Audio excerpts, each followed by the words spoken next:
आपल्या जागेवरती उभं राहूया आणि आपल्या भक्तिगीताने आपल्या भक्तीला आपण सुरुवात करूया. नमा परममंगला गौरव तुला परमवत्सला.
मागील आठवडाभर त्याने आपल्या प्रत्येकाचा सांभाळ केला, आपली काळजी घेतली, आपलं संरक्षण त्याने केलं, आपल्या गरजा त्याने पुरविल्या, सर्व वातावरणापासून त्याने सांभाळ केला. होय प्रभू देव बापा, आज एक वार पुन्हा या पवित्र वारी तुझी लेकरं तुझ्या समोर एकत्र येत आहेत आणि प्रभू देव बापा, आम्ही आभार मानत तुझी स्तुती करीत तुझ्या समोर येतो, कारण तू स्तुतीस पात्र परमेश्वर आहेस.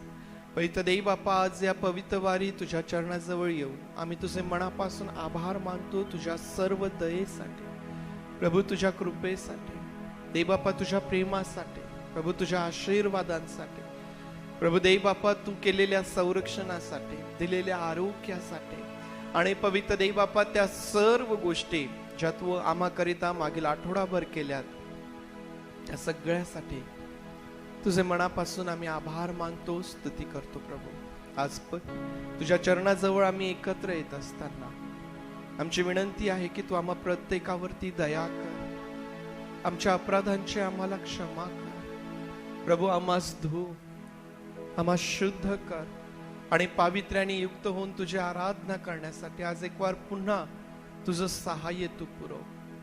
प्रभू देव बापा, तुझी उपस्थिती या ठिकाणी तू असू दे. तुझ्या उपस्थितीमध्ये आज येणाऱ्या प्रत्येकाला तू नव्याने स्पर्श करून आशीर्वादित कर. प्रभू देव बापा, आम्ही आठवण करतो आमच्या त्या प्रियजनांची जे आज दुखणाईत आहेत, आजारी आहेत, बिछाण्यावरती आहेत. प्रभू, अशा प्रत्येकावरती देखील तुझे हात तू ठेव आणि त्यास आरोग्य दे, आरोग्य दे. प्रभू, आम्ही प्रार्थना करतो जी तुझी लेकरं मार्गात आहेत त्यांनाही सुखरूप घेऊन ये. पवित्र देव बापा, सर्व वातावरण आम्ही तुझ्या हातांमध्ये देतो. पवित्र देव बापाची सर्व भक्ती तुझ्या हातांमध्ये आम्ही सोपवितो. सर्व मान महिमा गौरव तुला दे. प्रार्थना आमचा प्रभू येशू याच्या नावात मागतो म्हणून तू ऐक. आमेन, आमेन. बसूया आपण. गीत गात परमेश्वर देव बापाला सर्व गौरव देऊया. आपल्या सर्वांना येणारं गीत उपासना संगीतामधून संपूर्ण जगा देखता ख्रिस्ताला धरी मी, तयाची वार्ता सांगता लज्जानं मानी मी. उपासना संगीतातून 126 नंबरचं गीत, संपूर्ण जगा देखता.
आणखीन एक गीत गाऊया प्रभूचं गौरव करीत असताना. उपासना संगीतामधून 298 नंबरचं गीत, ख्रिस्त माझा तारणार मला वाटे प्रिय फार.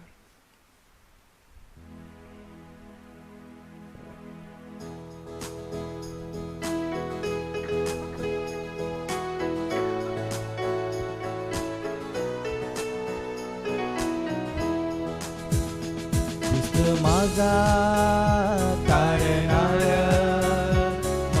वाटे प्रिय फार.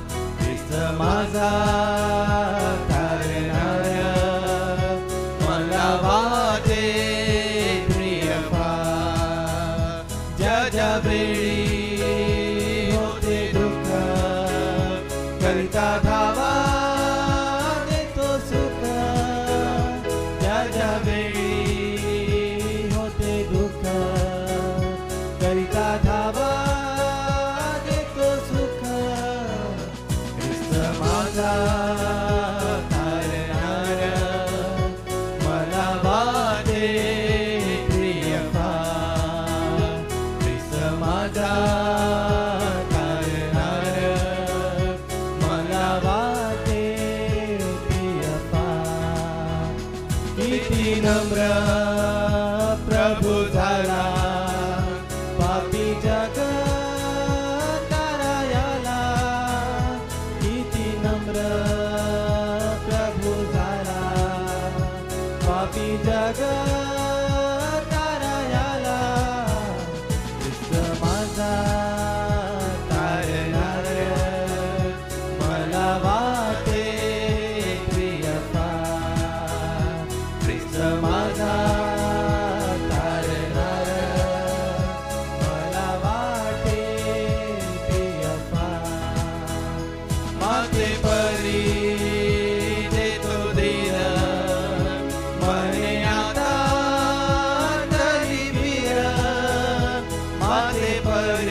सांगू त्याचे प्रेम देवार क्षेम काय सांगू त्याचे प्रेम देवार क्षेम ख्रिस्त माझा तारणार मला वाटे प्रियपा ख्रिस्त माझा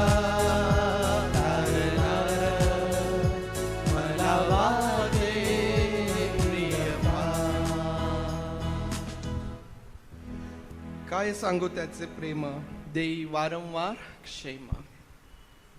अद्भुत असं त्याचं प्रेम तुमच्यावरती आणि माझ्यावरती आहे. कारण ज्यावेळेस आपल्या जीवनाकडं आपण पाहतो, आपल्या विचारांकडे ज्यावेळेस आम्ही पाहतो, ज्यावेळेस आपण आपल्या स्वतःचं परीक्षण करतो, वारंवार त्याच्या समक्षतेमध्ये येण्यासाठी आपण उणे पडतो. परंतु हे त्याचं प्रेम आहे जे तो आम्हास क्षमा करतो, आम्हास जवळ करतो. माते परी देई धीर, तो आम्हाला धीर देतो आणि पुन्हा आम्हाला जवळ करणारा तो आमचा प्रभू आहे. त्या प्रभूला सर्व गौरव असो. यावेळेस पवित्र शास्त्रामधून एक स्तोत्र आपण वाचूया आणि विजय आज आपल्यासाठी एक स्तोत्र वाचेल. सर्वांना सलाम. आज आपण स्तोत्रसहिता 30 वाचणार आहे. हे परमेश्वरा, मी तुझा थोरवी गाईन, कारण तू मला उद्धार केला आहे. तू माझ्या वैऱ्यास माझ्याकडून हर्ष करून दिला नाही. हे परमेश्वरा माझ्या देवा, मी तुझ्या थोरवी गाईन आणि तुला मला रोगमुक्त केले आहे. हे परमेश्वरा, तू माझा जीव अधोलोकातून वर काढिला. गर्दीत पडल्यामधून तू मला जिवंत राखिले. अहो परमेश्वराचे भक्त हो, त्याचे गुणगान गा आणि त्याच्या पवित्र्याचे स्मरण करताना त्याचा धन्यवाद करा. त्याचे क्रोध क्षणभर राहतो, त्याचा प्रसाद आयुष्यभर राहतो. रात्री विलापाने ब्रह्मांड केले, तरी प्रातःकाळी हर्षाने हर्षध्वनी होती.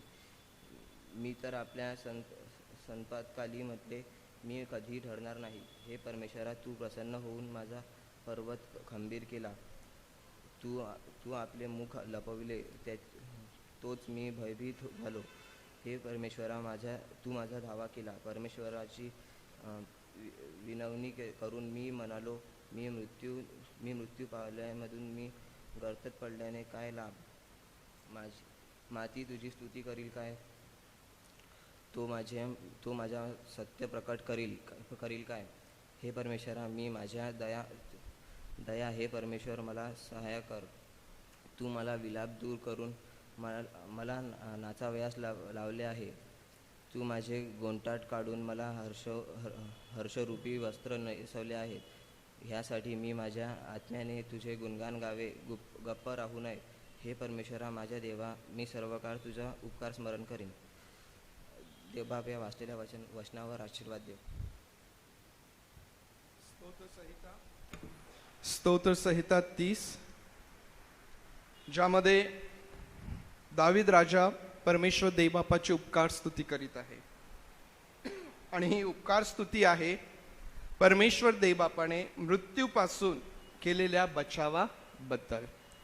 परमेश्वर देव जो आम्हाला सोडविणारा, आमचं तारण करणारा परमेश्वर आहे. दावीद राजा परमेश्वराचं उपकार स्मरण करतो, कारण परमेश्वराने त्याचं संरक्षण केलं. मृत्यूपासून त्याचं संरक्षण परमेश्वर देवबापाने केलेलं आहे. आम्हाला माहिती आहे की दाविदाच्या जीवनामध्ये एक नाही असे अनेक प्रसंग आलेत की ज्या ठिकाणी जर परमेश्वर त्याच्या बाजूने उभा नसता तर तो कधीचाच संपला असता. इवन त्याला ते जे राज्यपद आहे त्यावरही त्याला चढता आलं नसतं जर परमेश्वर त्याच्या पक्षाचा नसता. कारण आपल्याला माहिती आहे की राज्यपदासाठी अभिषेक झाल्यानंतर शौल कसा दाविदाच्या पाठीमागे लागलेला होता. परंतु हा परमेश्वर आहे जो आमचं संरक्षण करणारा आहे, जो आम्हाला वाचविणारा आहे, आमचा बचाव करणारा तो आमचा परमेश्वर आहे. आणि म्हणून दावीद राजा परमेश्वराचे उपकार स्तुती करतो. देवाच्या लेकरांनो, आज ही गोष्ट समजून घ्या की परमेश्वर जर तुमच्या पक्षाचा आहे तर मग तुम्हाला कुठल्याही गोष्टीला घाबरण्याची गरज नाही. संकट कितीही मोठं असू द्या, तुम्ही स्वतःला मृत्यूच्या जबड्यात जरी पाहत आहात तरी जर परमेश्वर तुमच्या पक्षाचा आहे तर खात्री बाळगा की त्यातूनही तुम्हाला बाहेर काढणारा तो परमेश्वर सामर्थ्यशाली परमेश्वर आहे. त्या परमेश्वराला सर्व गौरव सन्मान असो. दावीद राजा असं म्हणतो की माझ्या आत्म्याने तुझं गुणगान गावं आणि मी गप्प राहू नये.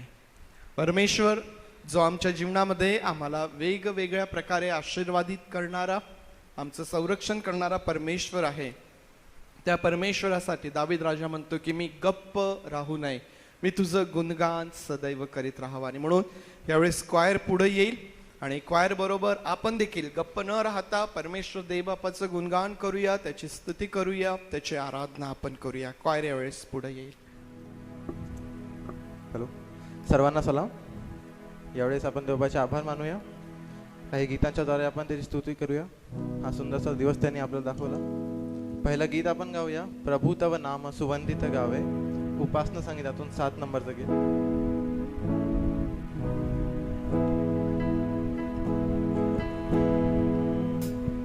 प्रभु तव नाम सुवंदित गावे, प्रभु तव नाम सुवंदित गावे, मर्त्य पतित मी वंदुनी तुझला, मर्त्य पतित मी वंदुनी तुझला, मी चिरकाल जगावे,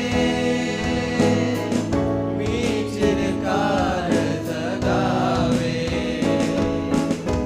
प्रभु तव नाम सुवंदित गावे, प्रभु तव नाम सुवंदित गावे.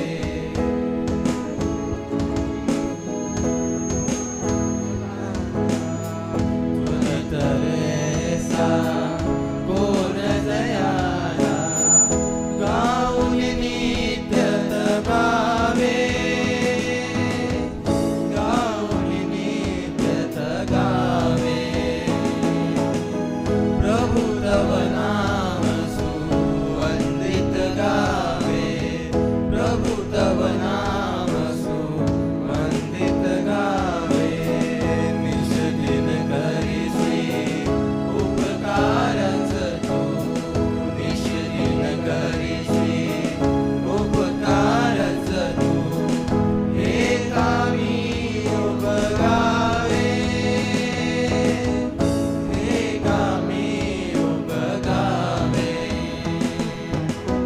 प्रभु तव नाम सुवंदित गावे, प्रभु तव नाम सुवंदित गावे, मजताराया ख्रिस्त दिलासी, मजताराया ख्रिस्त दिलासी, तर तुझ मी उमगावे,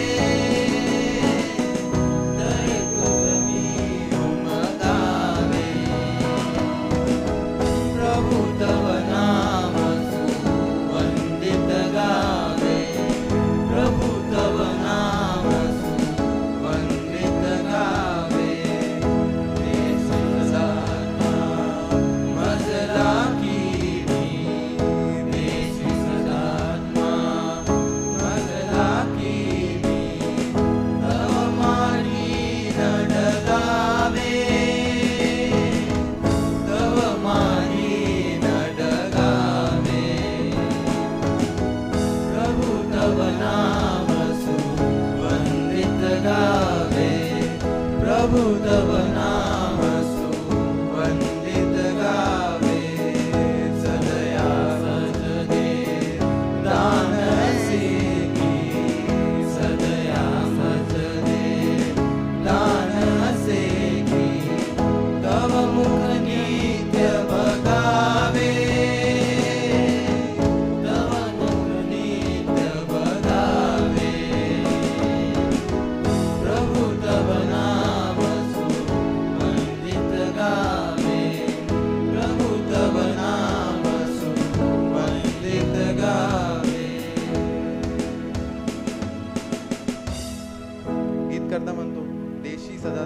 वाचला की तवा मार्गी न डगावे.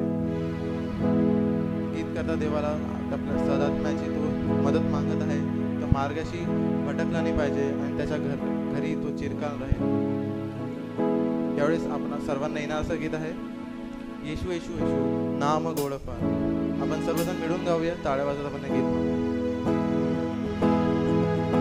येशू येशू येशू नाम गोडफार. येशू येशू येशू नाम गोडफार. तारणारा मला कधी नाही सोडणार. तारणारा मला कधी नाही सोडणार. नाही सोडणार, नाही सोडणार, नाही सोडणार, नाही सोडणार. तारणारा मला कधी नाही सोडणार. तारणारा मला कधी नाही सोडणार. भय धरा धरा येशू नामाचे. भय धरा धरा येशू नामाचे. येशूवरील विश्वासाने मुक्ती मिळते. येशूवरील विश्वासाने मुक्ती मिळते. येशू येशू येशू नाम गोडफार. येशू येशू येशू नाम गोडफार. तारणारा मला कधी नाही सोडणार. तारणारा मला कधी नाही सोडणार. नाही सोडणार, नाही सोडणार, नाही सोडणार, नाही सोडणार. तारणारा मला कधी नाही सोडणार. तारणारा मला कधी नाही सोडणार. शरण मी आलो येशूरायाला. शरण मी आलो येशूरायाला. हृदयात सुरू झाला जीवनाचा झरा. हृदयात सुरू झाला जीवनाचा झरा. येशू येशू येशू नाम गोडफार. येशू येशू येशू नाम गोडफार. तारणारा मला कधी नाही सोडणार. तारणारा मला कधी नाही सोडणार. नाही सोडणार, नाही सोडणार, नाही सोडणार, नाही सोडणार. तारणारा मला कधी नाही सोडणार. तारणारा मला कधी नाही सोडणार. यावेळेस चौथं गीत आपण गाऊया, येशू नाम में उद्धार हमको हालेलुया. प्रभू येशू नाम में अनंत जीवन हालेलुया.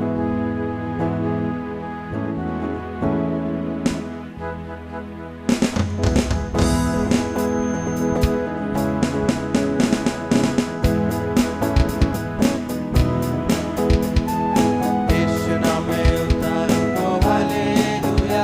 प्रभु येशू नाम में अनंत जीवन हालेलुया. येशू नाम में उद्धार हमको हालेलुया. प्रभु येशू नाम में अनंत जीवन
करतो. आपण सर्वजण उभं राहूया.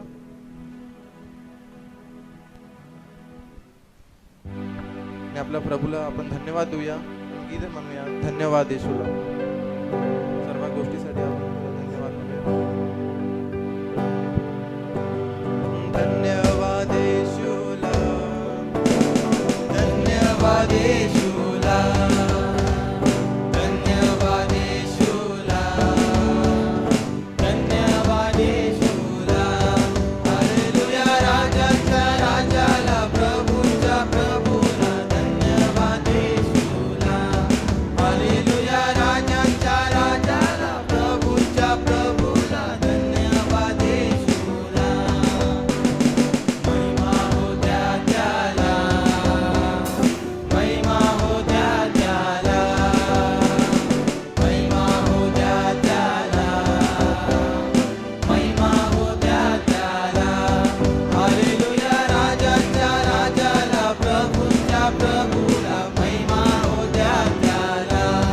हालेलुया राजाच्या राजाला, प्रभूच्या प्रभूला महिमा हो द्या त्याला. स्तुती हो द्या त्याला, स्तुती हो द्या त्याला, स्तुती हो द्या त्याला, स्तुती हो द्या त्याला.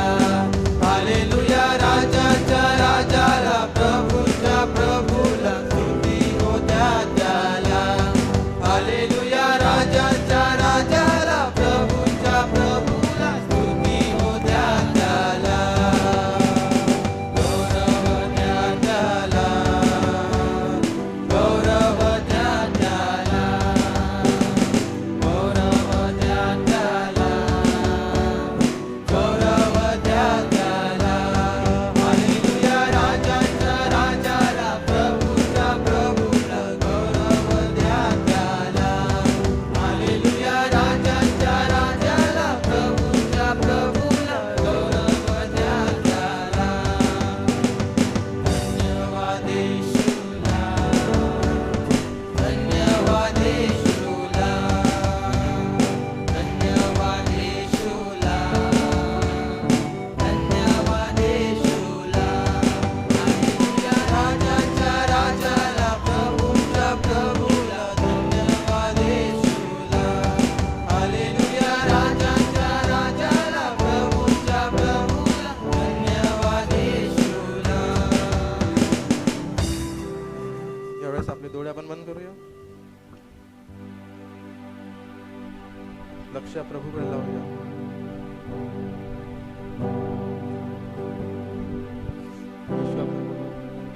यीशु बुला रहा है, तेरा नाम ले लेकर तुझे यीशु बुला रहा है.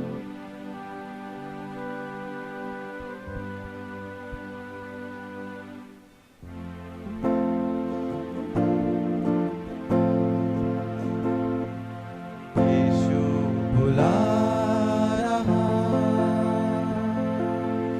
यीशु बुला रहा, तेरा नाम ले लेकर तुझे यीशु बुला रहा, तेरा नाम ले लेकर तुझे यीशु बुला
धन्यवाद धन्यवाद देतो देवबा या सुंदरशा वेळेसाठी देवबा, या सुंदरशा उपस्थितीसाठी देवबा. आमची स्तुती करतो देवबा, तुझ्या नावाला आम्ही उंचावतो परमेश्वर पिता.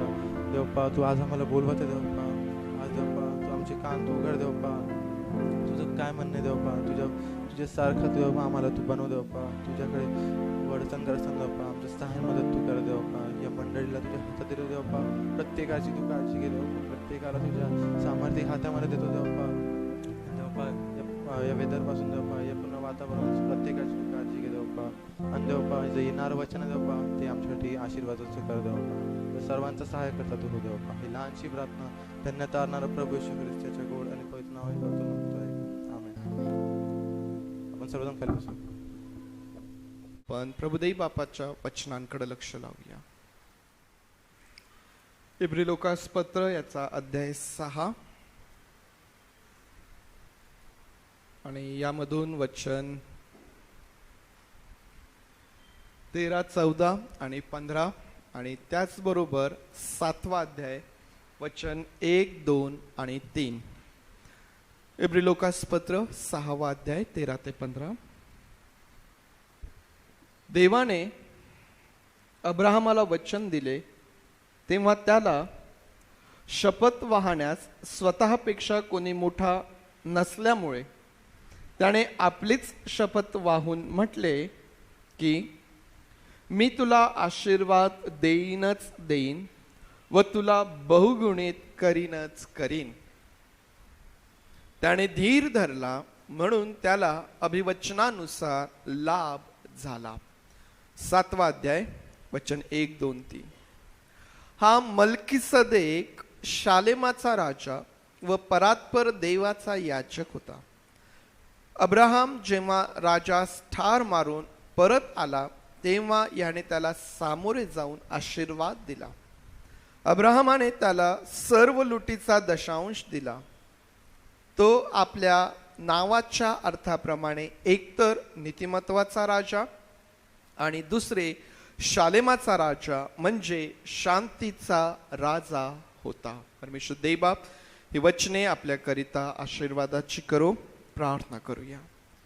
प्रभुदेव बापा, आम्ही तुझे आभार मानतो, स्तुती करतो, तुला गौरव सन्मान आणि सर्व प्रशंसा देतो.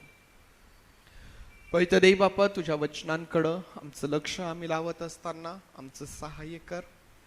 तुझ्या वचनांचं सामर्थ्य तू आम्हावरती ओत आणि पवित्र देव बापा आज नव्याने आशीर्वादित करीत केवळ तुझं आणि तुझं गौरव तू करून घे. तुझे आभार मानून प्रार्थना प्रभू येशू याच्या नावात मागतो म्हणून तू ऐक. आमेन. या महिन्यामध्ये जेव्हा इब्री लोकास पत्र आपल्या समोर आहे अभ्यासासाठी, हा अभ्यास करत असताना या महिन्यामध्ये हा अभ्यास थोडासा सोपा असेल नाही, कारण केवळ किती अध्याय आहेत? 13च अध्याय आहेत. आणि महिन्यामध्ये दिवस किती आहेत? किती आहेत? 31. 30 आहे की 31 आहे? 31 आहेत. 31 दिवस आहेत आणि केवळ 13 अध्याय आहेत. म्हणजे पुष्कळ वेळ आहे या सर्व पत्राचा अभ्यास करण्यासाठी. आणि निश्चित तुम्ही अभ्यास करत आहात आणि या वेळेस परीक्षार्थ्यांची संख्या वाढणार आहे अशी अपेक्षा करतो. कारण काही जण म्हणत होते पाळक साहेब फार कठीण गेलेत मागची काही पुस्तकं, परंतु आता हे पुस्तक सोपं आहे आणि त्यामुळं जे परीक्षा देणारे आहेत त्यांची संख्या देखील निश्चित वाढेल. ज्या लोकांनी पहिला पेपर दिला होता उत्पत्तीचा, त्यावेळेस जी संख्या होती कमीत कमी तेवढी संख्या देखील तेवढी तरी या परीक्षेसाठी अपेक्षित आहे. तर ज्यांनी पहिला पेपर दिला त्यानंतर काही प्रॉब्लेम्स आलेत, काही अडचणी आल्यात, पेपर दिला गेला नाही आणि मग आपण असा विचार करत आहात की जाऊ दे आता माझा 1 पेपर सुटला, माझे 2 पेपर सुटले, माझे 3 पेपर सुटले, आता कशाला पेपर द्यायचे, जाऊ दे आता. तसं करू नका, तसं करू नका. कारण आपण 1-2 महिन्यापुरती मर्यादित नाहीये, तर हा संपूर्ण वर्षभराचा आपला प्रोजेक्ट आहे आणि त्यामुळं पुष्कळ संधी आहे. आणि तुमच्या लक्षात येत असेल की ह्या एकाच वर्षामध्ये काही सर्व पवित्र शास्त्राचा अभ्यास होणे नाही आणि म्हणून हा जो प्रोजेक्ट आहे आपला हा समोर चालणार आहे.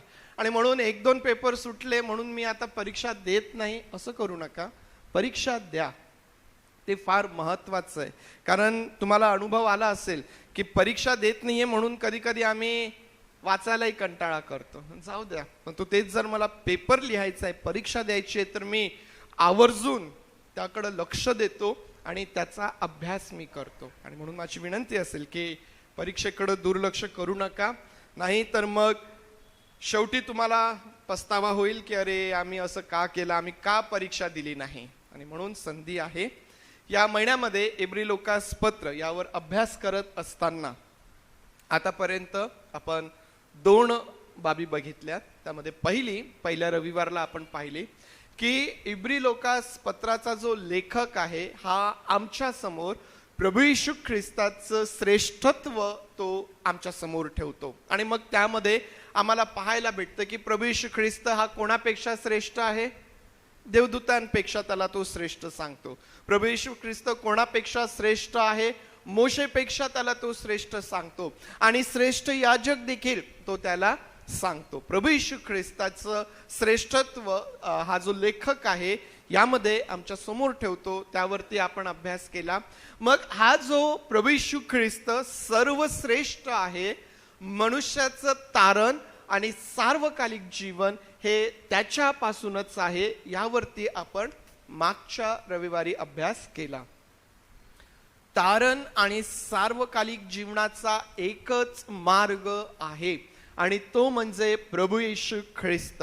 दुसरा मार्ग नाही, दुसरा पर्याय नाही, हे अगदी स्पष्ट आहे. आणि ते का, यावरती आपण मागच्या रविवारी अभ्यास केलेला. आणि म्हणून तारणाचं डेफिनेशन, सार्वकालिक जीवन आणि का बरं ते प्रभू येशू ख्रिस्ताकडूनच आहे, या सर्व गोष्टींचा अभ्यास आपण मागच्या रविवारी केला. आज जो शास्त्रभाग आम्ही वाचलेला आहे, 2 शास्त्रभाग आम्ही वाचलेत.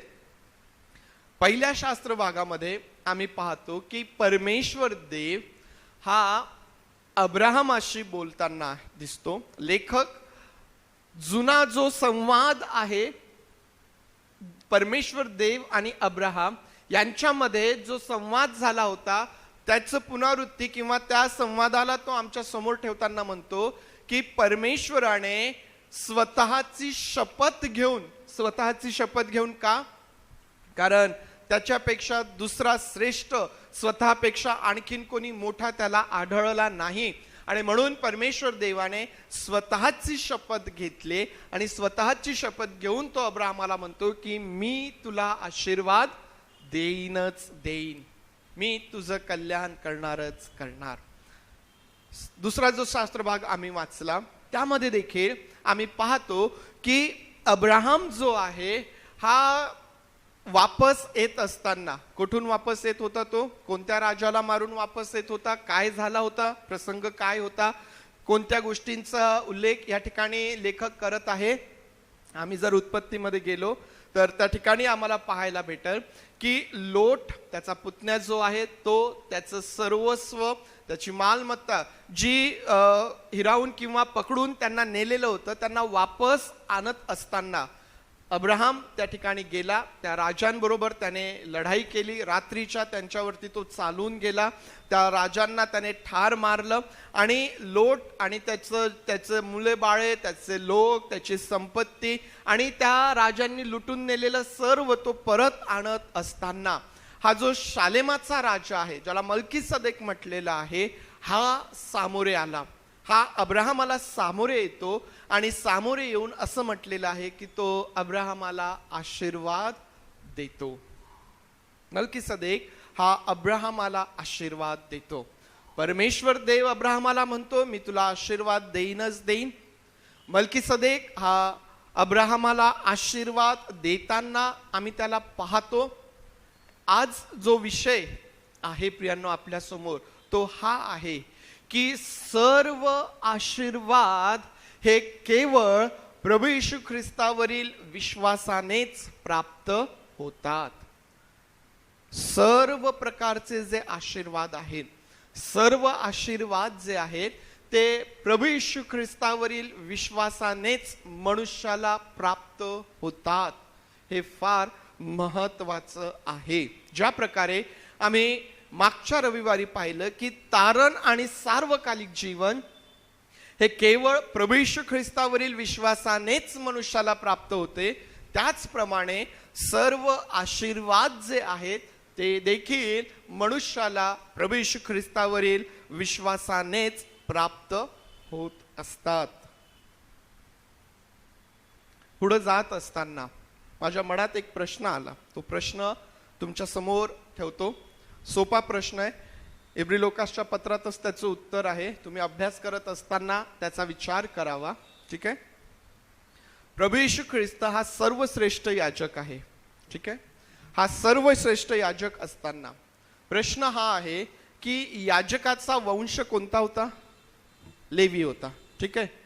नियमशास्त्राच्या प्रमाणे याजक जो आहे तो लेवी वंशाचा असावा. मग प्रभू येशू ख्रिस्त लेवी वंशाचा होता का? तो कोणत्या वंशाचा होता? यहुदा वंशाचा होता. मग तो कसा काय याजक? नियमशास्त्र तर सांगतं की याजक हा लेवी वंशाचाच असावा. मग प्रभू येशू ख्रिस्त कसा काय याजक? याचा विचार करा.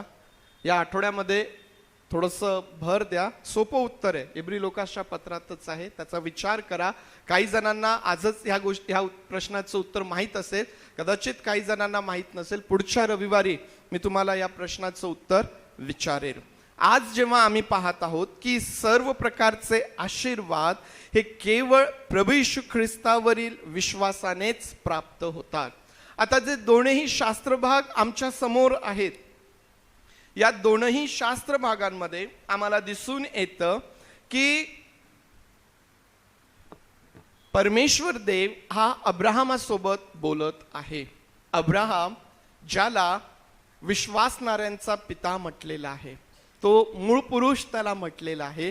आणि त्याच्याबरोबर परमेश्वर देव बोलतो की मी तुला आशीर्वाद देणारच देणार, मी तुझं कल्याण करणारच करणार, मी तुला आशीर्वाद देणारच. आज प्रियांनो, तुम्ही आणि मी जेव्हा देवाचे लोक म्हणून या जगामध्ये आहोत, जेव्हा विश्वासणारे म्हणून या जगामध्ये आहोत, त्यावेळेस आज आपल्यासाठी देखील ही खात्री आहे की ज्या परमेश्वर देवबापावरती आम्ही विश्वास ठेवलेला आहे, तो परमेश्वर देव शपथेवरती हे सांगतो, तो शपथेवरती हे सांगतो की मी तुला आशीर्वाद देणारच देणार. कोणाशी बोलत आहे तो? अब्राहमा बरोबर बोलत. हा अब्राहम कोण आहे? ज्याची निवड परमेश्वर देवबापाने केलेली आहे.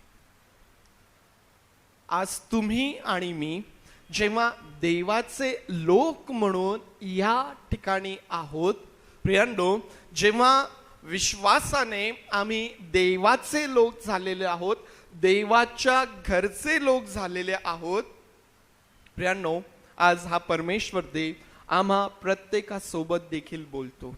आणि तो काय बोलतो? की मी तुला आशीर्वाद देणारच देणार, मी तुझं कल्याण करणारच करणार. जर या ठिकाणी बसलेल्या कोणाच्या मनामध्ये संशय असतील, प्रश्न असतील की परमेश्वराचं माझ्याकडे लक्ष नाही किंवा परमेश्वर देव मला आशीर्वाद देत नाहीये, तर आपल्या मनातून तो संशय काढून टाका, ते प्रश्न काढून टाका आणि आज खात्री बाळगा की हा परमेश्वर देव शब्देवरती सांगतो की मी तुला आशीर्वाद देणारच देणार, मी तुझं कल्याण करणारच करणार.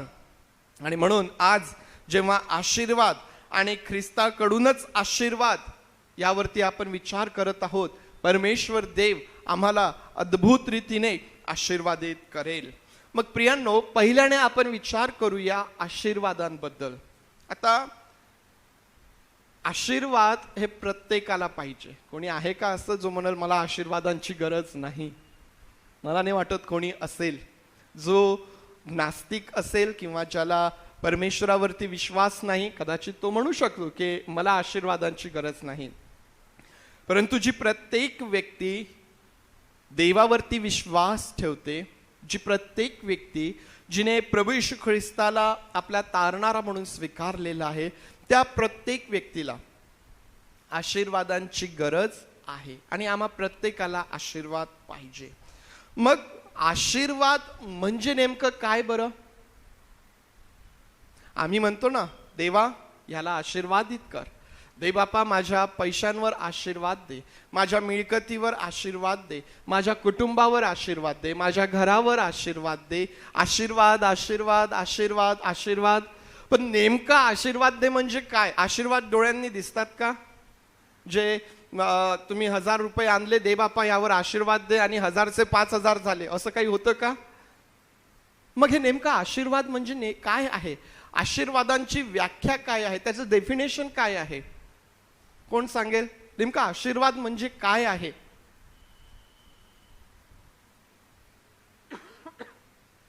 काय आहे आशीर्वाद म्हणजे? आमच्यासाठी सर्व काही चांगलं व्हावं हे एक उत्तर आलं. आणखीन कोणाकडे काही वेगळं उत्तर? आशीर्वाद म्हणजे नेमकं काय?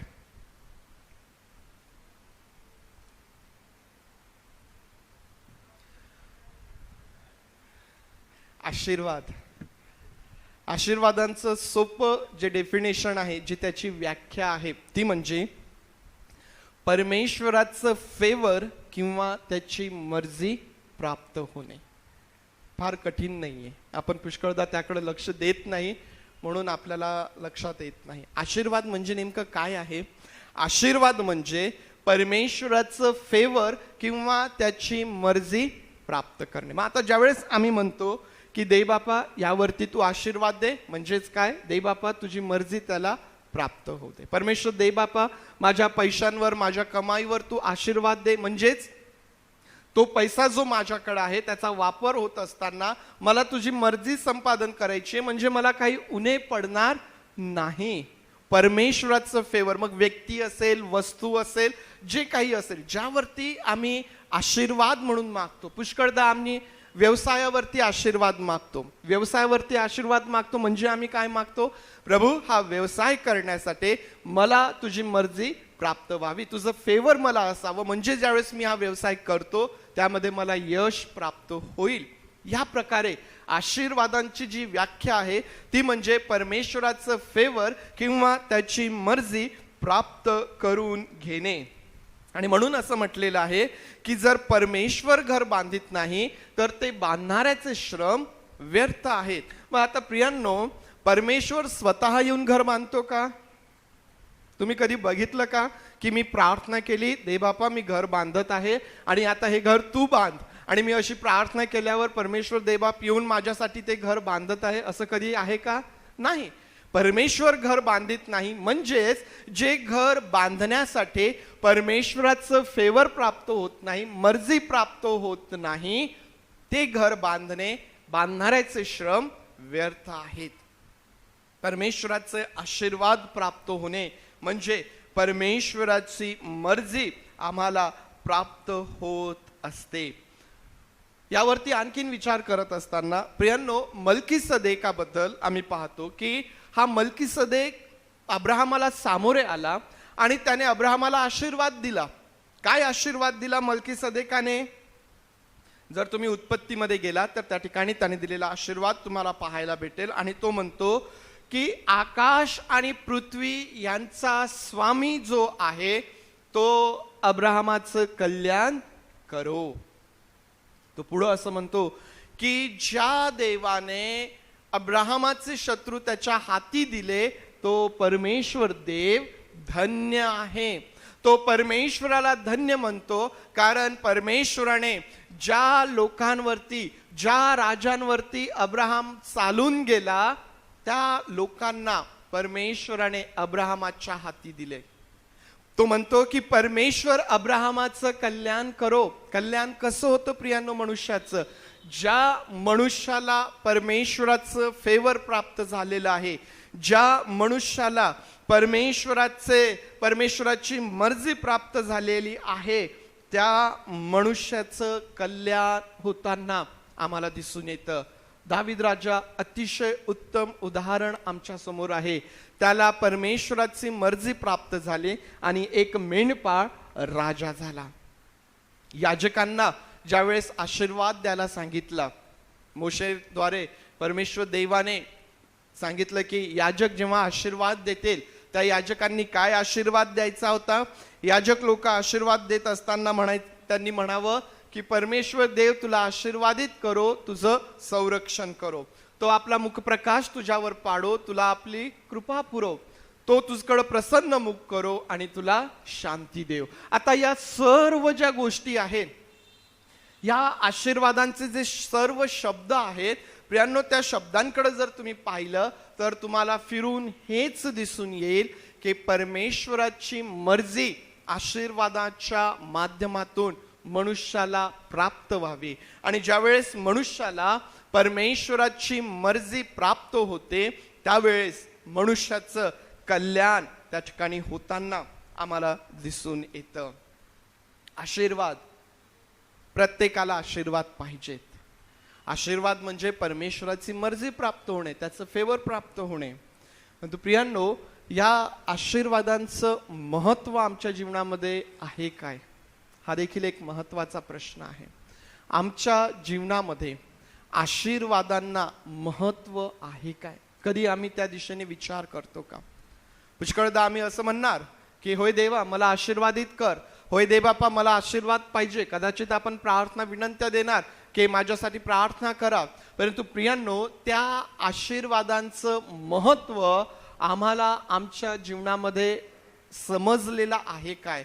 परमेश्वराची मर्जी प्राप्त होणे, परमेश्वराचं फेवर प्राप्त होणे, याचं केवढं मोठं महत्व मनुष्याच्या जीवनामध्ये आहे हे आम्हाला समजलेलं आहे काय?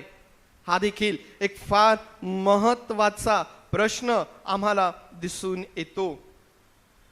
कारण आशीर्वाद तर प्रत्येकालाच पाहिजे, परंतु त्या आशीर्वादांसाठी आम्ही काय करतो, त्याकरिता आम्ही काय करतो? मी तुम्हाला सांगितलं, आशीर्वाद म्हणजे परमेश्वराची मर्जी प्राप्त होणे. आणि मला नाही वाटत की परमेश्वराची मर्जी आम्हाला एखादा प्रोग्राम आम्ही अरेंज करावा आणि आम्ही प्रार्थना केली म्हणजे आम्हाला परमेश्वराची मर्जी प्राप्त झाली. थोडंसं कठीण आहे, पचवायला थोडंसं कठीण आहे, परंतु हे सत्य आहे. आम्ही एखादी प्रार्थना अरेंज करावी आणि आम्ही अपेक्षा करावी की देवाने त्यातून मला आशीर्वाद द्यावा. प्रियांनो, हे रोजचं जीवन आहे, हे सातत्याचं जीवन आहे.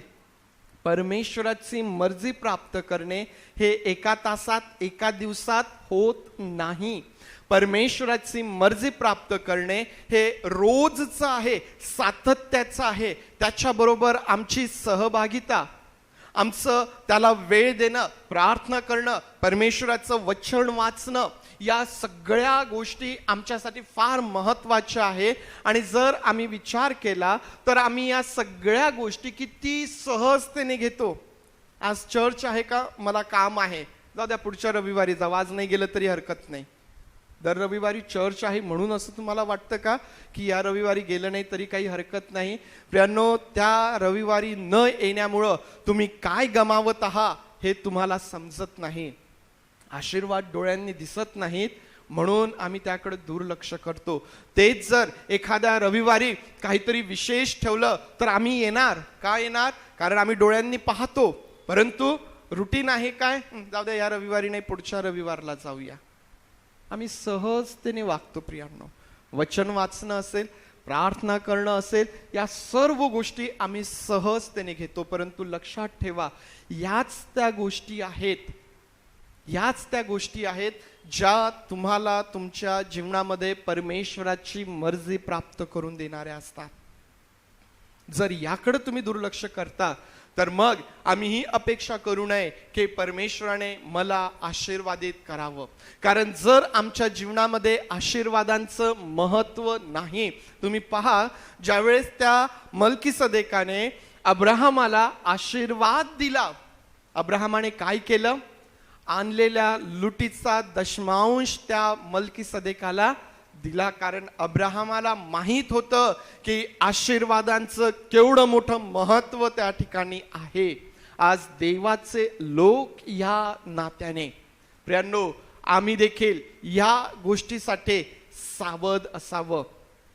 निष्काळजीपणाचं जीवन प्रियांनो आम्हाला अडचणीत आणणारं ठरेल हे आम्ही विसरू नये. पुष्कळदा काय होतं माहितीये का की या जगातल्या दिसणाऱ्या गोष्टी आणि न दिसणारे आशीर्वाद कधी कधी यामध्ये आम्ही फार गोंधळून गेलेले असतो.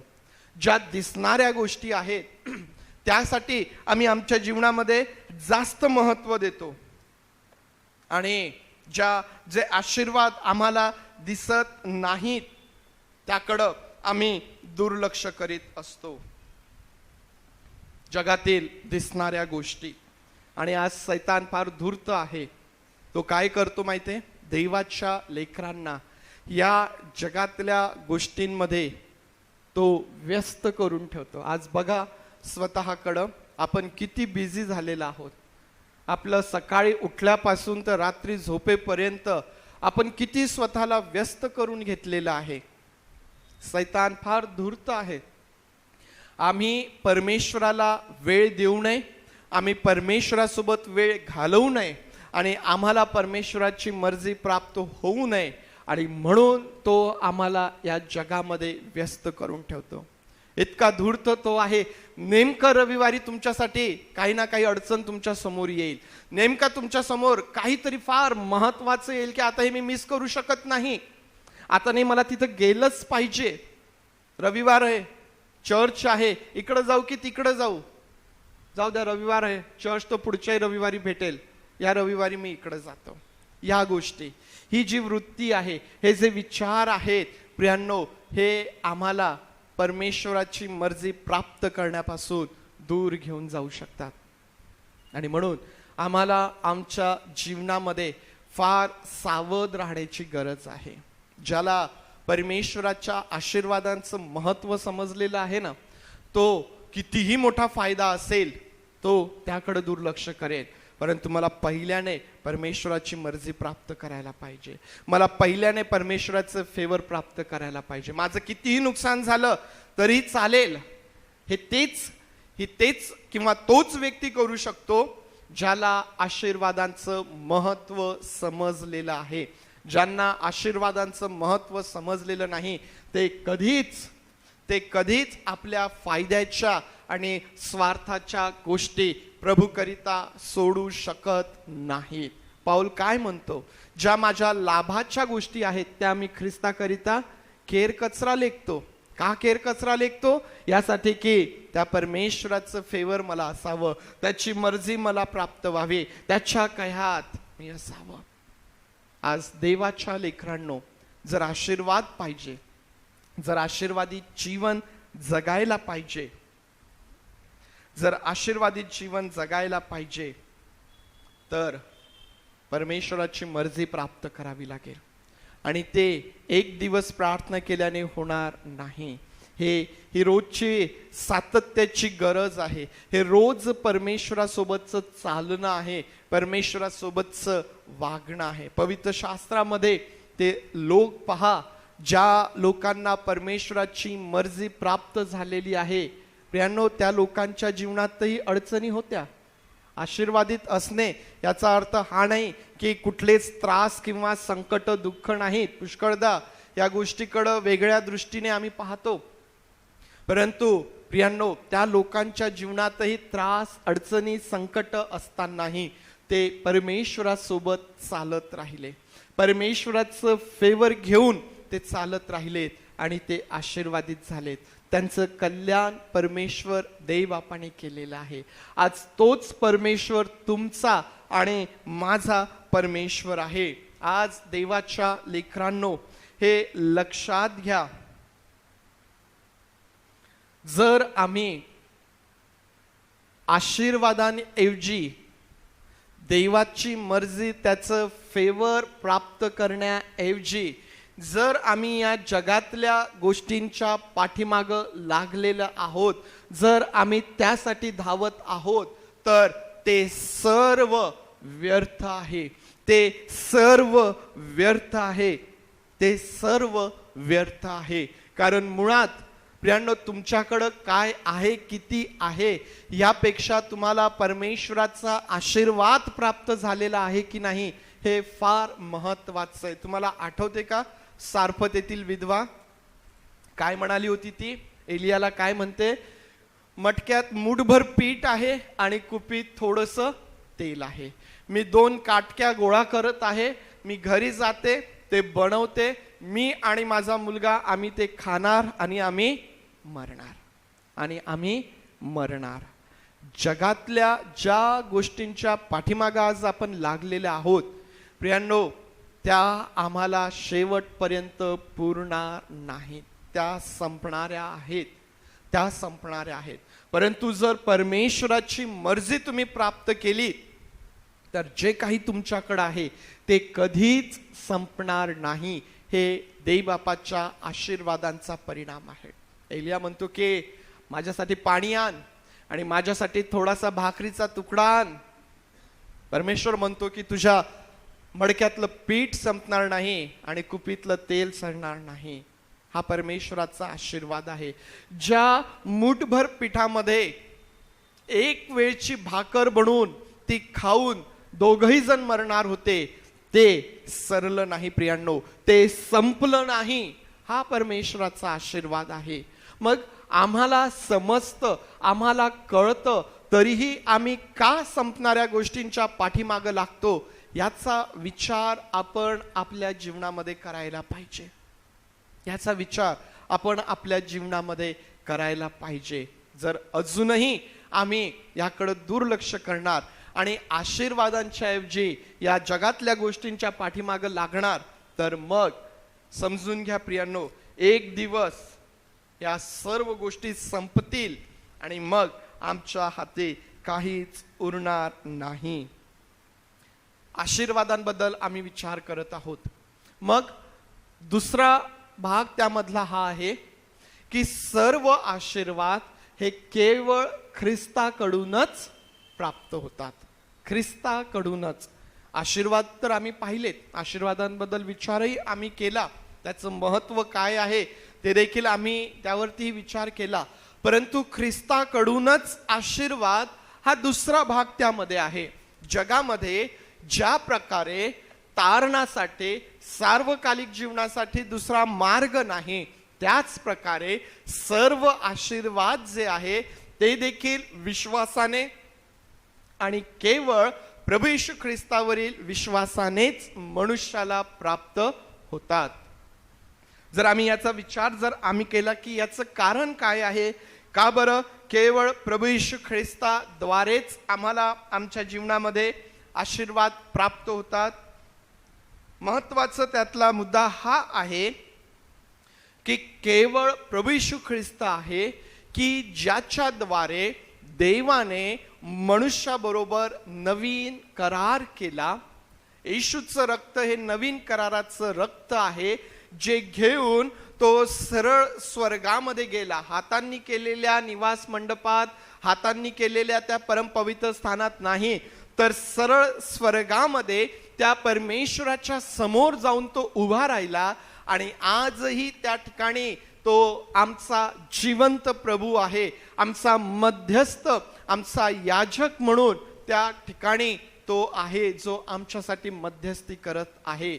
आम्हाला माहिती आहे की ज्यावेळेस इस्रायल लोकांना परमेश्वर देवबापाने नियमशास्त्र दिलं, त्यांच्याबरोबर तो करार केला आणि करार करत असताना तो म्हणतो की जर तुम्ही याचं पालन केलं तर तुम्ही माझे लोक व्हाल आणि मी तुमचा देव होईल. नियमशास्त्र हे त्या ठिकाणी करारा दाखल होतं. नियमशास्त्राच्या बाहेर त्यांना कुठल्याही प्रकारचे आशीर्वाद मिळणार नव्हते. आज नवीन करार करण्यात आलेला आहे, प्रभू येशू ख्रिस्ताच्या द्वारे तो करण्यात आलेला आहे. आणि म्हणून प्रभू येशू ख्रिस्तच त्याच्याद्वारेच मनुष्याला सर्व प्रकारचे आशीर्वाद आज आपल्याला पाहायला भेटतात. प्रभू येशू ख्रिस्ताद्वारेच सर्व प्रकारचे आशीर्वाद. आम्हाला माहिती आहे की केवळ तोच आहे की त्याच्यावरील विश्वासाने मनुष्याला देवाची मुले होण्याचा अधिकार मिळतो. मल्कीसदेक आशीर्वाद देत असताना काय म्हणतो? आकाश आणि पृथ्वीचा स्वामी तो देव अब्राहमाचं कल्याण करो. आशीर्वाद देणारा कोण आहे? आशीर्वाद कोणापासून आहेत? परमेश्वरापासून आहे. परमेश्वरापासून आहेत. आशीर्वाद परमेश्वरापासून आहेत. आणि आज प्रभू येशू ख्रिस्त हा त्या ठिकाणी तुमचा आणि माझा मध्यस्थ आहे. आणि म्हणून आपण हे म्हणतो की सर्व प्रकारचे जे आशीर्वाद आहेत ते केवळ प्रभू येशू ख्रिस्तावरील विश्वासानेच आहेत. प्रियांनो, ख्रिस्ताशिवाय आशीर्वादांचा दुसरा मार्ग नाही. मग आज कदाचित आमच्या मनात प्रश्न पडेल की जे लोक प्रभू येशू ख्रिस्तावरती विश्वास ठेवत नाहीत, आज तेही लोक फार सुखी दिसतात. कदाचित मनुष्याच्या मनात हा प्रश्न येऊ शकतो की जर आशीर्वाद हे फक्त प्रभू येशू ख्रिस्तावरील विश्वासानेच प्राप्त होतात, तर मग आज जगामध्ये ज्या लोकांना प्रभूची ओळख नाही, ज्या लोकांना देवाविषयी काही माहीत नाही, ज्यांना माहीत असून ते प्रभू येशू ख्रिस्तावरती विश्वास ठेवत नाहीत, त्याही लोकांकडे सगळ्या गोष्टी आहेत, तेही लोक सुखी आहेत, तेही लोक जगामध्ये चांगल्या चांगल्या पदांवरती जात आहेत, चांगल्या चांगल्या गोष्टी ते प्राप्त करत आहेत. मग हे कसं? जर आशीर्वाद हे फक्त प्रभू येशू ख्रिस्तावरील विश्वासानेच मिळतात, मग ह्या लोकांचं काय बाबा? प्रियांनो, आपल्या मनात हा प्रश्न येण्याचं कारण हे आहे की आम्ही पुष्कळदा आशीर्वादांची तुलना या जगातील गोष्टींबरोबर करतो. हा प्रश्न आमच्या मनात यासाठी येतो की आम्ही आशीर्वादांची तुलना या जगातील गोष्टींबरोबर करतो. प्रत्येक वेळेस लक्षात घ्या, प्रत्येक वेळेस जगातील गोष्टींबरोबर आशीर्वादांची तुलना करणं हे प्रत्येक वेळेस योग्य किंवा बरोबर नाही. बरोबर नाही. आशीर्वाद म्हणजे परमेश्वराचं फेवर प्राप्त होणे आहे, मर्जी प्राप्त होणे आहे. जगामध्ये मनुष्याला कितीही समृद्ध होऊ द्या, त्याला कितीही काही प्राप्त होऊ द्या, परंतु जर परमेश्वराचं फेवर त्याला प्राप्त झालं नाही, मर्जी त्याला प्राप्त झाली नाही, तर शेवट काय आहे? नाश आहे. जेवढ्या उंच मनुष्य जातो तेवढ्या लवकर तो खाली पडतो. शेवट काय आहे? प्रियांनो, सगळ्यात मोठा आशीर्वाद जो आज तुमच्याकडं आणि माझ्याकडं आहे तो हा आहे की स्वर्गात प्रवेश करण्यासाठी तुम्हाला आणि मला देवाची मर्जी प्राप्त झालेली आहे. हा सगळ्यात मोठा आशीर्वाद आहे. या जगामध्ये तुम्हाला कितीही दुःख असू द्या, या जगात तुम्ही कितीही त्रासातून जा, कितीही वेदनेतून तुम्हाला जावं लागलं, तरीही हे लक्षात बाळगा की त्या स्वर्गाच्या राज्यामध्ये प्रवेश करण्यासाठी प्रभू येशू ख्रिस्तावरील विश्वासाने तुम्हाला त्याची मर्जी प्राप्त झालेली आहे.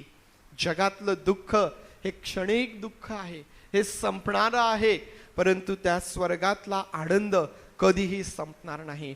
जगात आज जे लोक फार मोठे झालेले आहेत त्यांच्यासाठी तो आनंद नाही. जो प्रभू येशू ख्रिस्तावरती विश्वास ठेवत नाही, ज्याने प्रभू येशूला आपल्या जीवनामध्ये आपला तारणारा म्हणून स्वीकारलेलं नाही, ज्यांनी आपलं मन कठीण करून घेतलेलं आहे, त्यांना परमेश्वराची मर्जी प्राप्त होणार नाही. हे लोक कसे आहेत माहिती आहे का? परमेश्वर देवबापाला जर वाटलं तर तो क्षणामध्ये ह्या सगळ्यांना संपवू शकतो, परंतु परमेश्वराने नोहाला सांगितलं की जोपर्यंत पृथ्वी असेल हे राहणारच आहे. ऊन, सावली, वेगवेगळ्या प्रकारचे ऋतू हे राहणारच आहे. नीतिमान, अधार्मिक, अनितिमान हे या जगामध्ये राहणारच आहे. प्रियांनो, हे लोक जे आहेत हे शेतामध्ये गव्हाबरोबर वाढणाऱ्या तणासारखे आहेत, त्या गवतासारखे आहेत, गवतासारखे आहेत. जे खत किंवा जे पोषण गव्हासाठी, पिकासाठी दिल्या जातं त्यावरती तेही वाढतात, तेही वाढतात, परंतु एक दिवस येईल ज्या ठिकाणी कापणी होईल आणि मग कापणी झाल्यानंतर गहू कोठारात जाईल आणि गवत आगेमध्ये जाळल्या जाईल. ही वास्तविकता आहे देवाच्या लोकांनो. आणि म्हणून जर प्रभू येशू ख्रिस्त आमच्या जीवनात नाही, जर प्रभू येशू ख्रिस्ताची मर्जी आम्हाला प्राप्त झालेली नाही, जर त्याचं फेवर आम्हाला प्राप्त झालेलं नाही, तर आम्ही शेतामध्ये पिकाबरोबर वाढणाऱ्या गवतासारखे आहोत. आज विचार करूया की मी पीक आहे, गहू आहे, की मग मी त्या गवताप्रमाणे आहे, मी त्या गवताप्रमाणे आहे. हे फार महत्वाचं आहे देवाच्या लेकरांनो. आशीर्वादांची तुलना जगातल्या जीवनाबरोबर, जगातल्या गोष्टींबरोबर प्रत्येक वेळेस करणे योग्य नाही. मी हे म्हणत नाही की मनुष्याला समृद्धी असेल किंवा जे काही जगामध्ये जे काही प्राप्त होत असेल ते परमेश्वराकडून होत नाही असं नाही. परमेश्वर देवबापाच्या मर्जी त्या ठिकाणी आम्हाला पाहिजे, पण प्रत्येक ठिकाणी त्याच दृष्टिकोनातून पाहणे, आशीर्वादांना केवळ जगापुरती मर्यादित करून पाहणे, हा दृष्टिकोन बरोबर नाही. जे लोक आशीर्वादांना जगापुरती मर्यादित करून पाहतात ते जगापुरतीच मर्यादित होऊन राहतात. परंतु देवाचे लोक या जगापुरती मर्यादित नाही. तुम्ही आणि मी या ठिकाणी प्रवास करत आहोत आणि हा प्रवासाचा शेवटचा टप्पा ते स्वर्गाचं राज्य आहे. आणि या प्रवासाच्या टप्प्यामध्ये तुम्हाला आणि मला त्या प्रभूची मर्जी प्राप्त होणे, त्याचं फेवर आपल्याला असणे हे फार महत्वाचं आहे. संपवत असताना प्रियांनो, संपवत असताना मी तुम्हाला या गोष्टीचं उत्तेजन देईल. आणखीन हा एक प्रश्न मी तुम्हाला विचारेल की आशीर्वाद म्हणजे परमेश्वराची मर्जी प्राप्त करणे, त्याचं फेवर प्राप्त करणे, हे कोणत्या गोष्टीवर अवलंबून आहे? हे कोणत्या गोष्टीवर अवलंबून आहे? हे कशावरती अवलंबून आहे? कदाचित तुम्ही म्हणाल नियमशास्त्रात सांगितलेलं आहे 10वा भाग भांडारात आणा म्हणजे मिळकतीला आशीर्वाद मिळेल, हे करा म्हणजे आशीर्वाद मिळेल, ते करा म्हणजे आशीर्वाद मिळेल. नियमशास्त्रात खूप काही सांगितलेलं आहे, ते केल्याने आम्हाला आशीर्वाद मिळेल. ठीक आहे, परंतु आशीर्वाद हे कशावरती अवलंबून आहेत? आज्ञा पालनावरती. आज्ञा पालनावरती. ठीक आहे, आज्ञा पालनावरती. परंतु प्रियांनो, आशीर्वाद हे आमच्या अंतःकरणाच्या स्थितीवरती अवलंबून आहे. आमच्या अंतःकरणाची स्थिती काय आहे त्यावरती आशीर्वाद अवलंबून आहेत. दाविदाची निवड करत असताना परमेश्वर जो आहे तो शमूएलाला म्हणतो की मनुष्याचं पाहणं हे वेगळं आहे आणि परमेश्वराचं पाहणं हे वेगळं आहे. मनुष्य बाहेरील स्वरूप पाहतो, परमेश्वर अंतःकरणाची स्थिती पाहतो. तो अंतःकरणे पारखणारा परमेश्वर आहे. आशीर्वाद मिळण्यासाठी जे काही आम्ही करतो, जर ते करत असताना आमच्या अंतःकरणाची स्थिती बरोबर नाही तर आम्हाला आशीर्वाद प्राप्त होऊ शकत नाही. आणि म्हणून प्रियांनो, आमचं अंतःकरण हे आमच्या जीवनामध्ये फार महत्वाचा भाग आहे. मला परमेश्वराचं फेवर मर्जी प्राप्त करायची आहे, परंतु माझं अंतःकरण सर्व प्रकारच्या वाईटाने जर भरलेलं आहे, राग, द्वेष, लोभ जर त्यामध्ये आहे, जर माझं अंतःकरण देवाच्या दृष्टीने बिघडलेलं आहे, तर तो देव मला कसा आशीर्वाद देईल? माझी इच्छा आहे की परमेश्वराने माझ्यासोबत चालावं, परंतु माझ्या अंतःकरणातल्या ज्या गोष्टी आहेत त्या जर मी काढून टाकायला तयार नाही, याचा सरळ अर्थ हा आहे की आम्हाला आमच्या जीवनामध्ये आशीर्वादांचं महत्व, परमेश्वराचं फेवर प्राप्त होणे याचं महत्व समजलेलं नाही. आणि म्हणून बरेच जण म्हणतात की ख्रिस्ती जीवन हे सोपं नाही. ख्रिस्ती जीवन हे सोपं नाही. फक्त चर्चला येणे, केवळ करायच्या गोष्टी करणे म्हणून अंतःकरणाची काय स्थिती आहे हे फार महत्वाचं आहे. अंतःकरणाची स्थिती काय आहे हे फार महत्वाचं आहे. तो परमेश्वर तुमचं अंतःकरण पाहतो आणि तुमचं अंतःकरण पाहून तो तुम्हाला त्याचं फेवर मिळवून देतो. आणि ज्या व्यक्तीला मनुष्याची मर्जी प्राप्त झालेली आहे त्या व्यक्तीच्या जीवनामध्ये विजय आहे. दावीद उगाच नाही युद्धावर जाण्याच्या आधी देवासमोर जाऊन म्हणायचा की देवा तुझी मर्जी मला प्राप्त व्हावी, देवा तू त्या शत्रूंना माझ्या हाती देणार की नाही देणार. दावीद उगाच नव्हता करत. प्रियांनो, आज परमेश्वराचं वचन तुमच्यासाठी आणि माझ्यासाठी. या आपले डोळे आपण बंद करूया आणि आपले डोळे बंद करून आज आम्ही स्वतःला हा प्रश्न करूया की मी प्रभू येशू ख्रिस्तावरती विश्वास ठेवला, परंतु आज माझ्या अंतःकरणाची स्थिती काय आहे.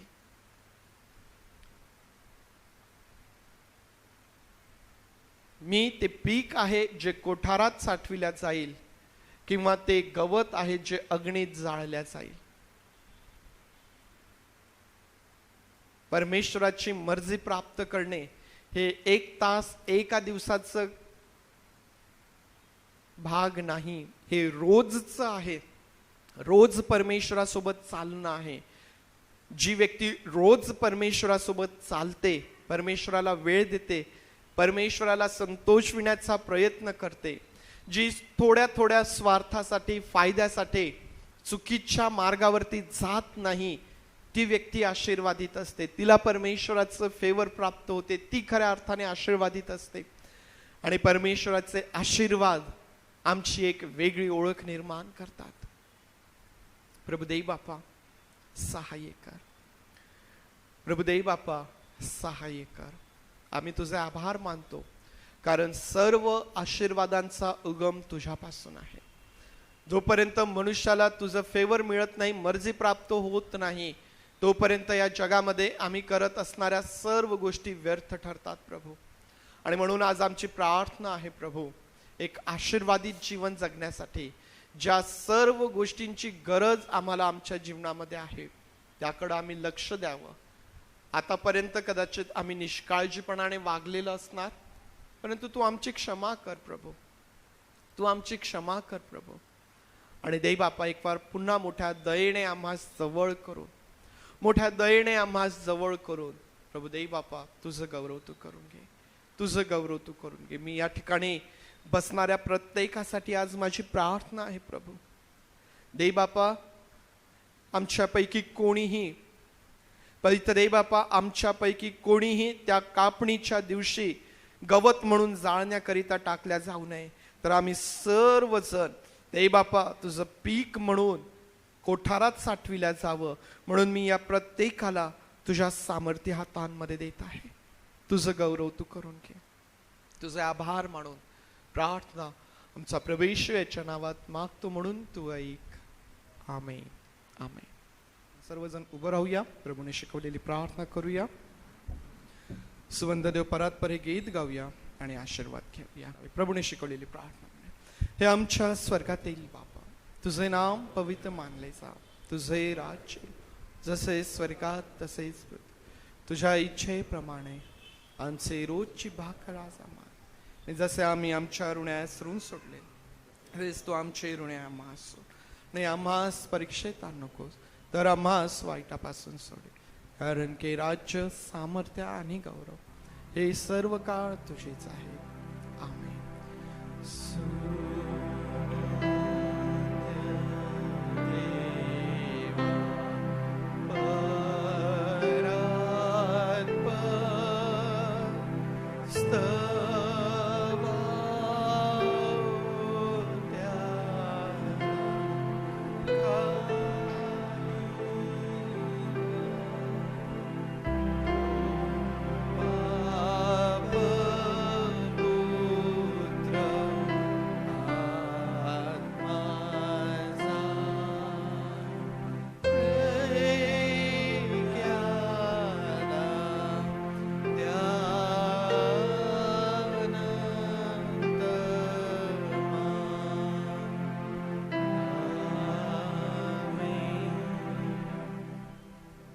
प्रभू येशू ख्रिस्ताची कृपा, देव बापाची प्रीती आणि पवित्र आत्म्याची सुसंगती तुम्हा बरोबर प्रभू येशू ख्रिस्त येईपर्यंत सदोदित असो.